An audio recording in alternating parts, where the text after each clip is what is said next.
સુરતના ડીસીપીની મુશ્કેલીમાં વધારો થયો। સુરતના ડીસીપી રાજદીપ નકુમ સામે હાઈકોર્ટમાં અરજી દાખલ થઈ છે। ડીસીપી રાજદીપ નકુમ સામે તપાસ કરવા હાઈકોર્ટે અરજી કરી। હાઈકોર્ટમાં અરજી કરવામાં આવી। અરજી દાખલ થયા પછી હાઈકોર્ટે અધિકારીના બદલીના આદેશ આપ્યા। ડીસીપીને હોદ્દા પર રાખીને નિષ્પક્ષ તપાસ ન થઈ શકે તેવું હાઈકોર્ટે અવલોકન કર્યું છે। મારામારી મુદ્દે સરકારે 1 અઠવાડિયાનો સમય માંગ્યો। મારામારીની ઘટનાની અત્યારે પ્રાથમિક તપાસ ચાલી રહી છે। સરકારે લીધેલા પગલાંનો આગામી શુક્રવારે હાઈકોર્ટમાં રિપોર્ટ રજૂ કરાશે।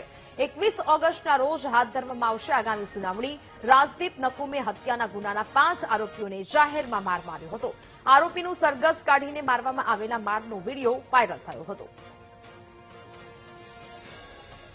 તો આરોપીને જાહેરમાં માર મારવા મુદ્દે હવે સુરતના ડીસીપીની મુશ્કેલીમાં વધારો થઈ રહ્યો છે, કારણ કે હવે હાઈકોર્ટમાં અરજી દાખલ કરવામાં આવી છે। સુરતના ડીસીપી રાજદીપ નકુમ સામે હાઈકોર્ટમાં અરજી દાખલ થઈ છે।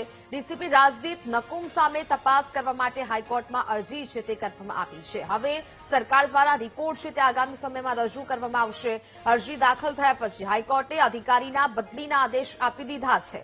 હાલ તો ડીસીપીને હોદ્દા પર રાખીને નિષ્પક્ષ તપાસ ન થઈ શકે તે પ્રકારે હાઈકોર્ટે અવલોકન કર્યું। મારામારી મુદ્દે સરકારે હવે 1 અઠવાડિયાનો સમય માંગ્યો છે અને 1 અઠવાડિયા બાદ આ સમગ્ર મામલાનો રિપોર્ટ છે તે રજૂ કરવામાં આવશે।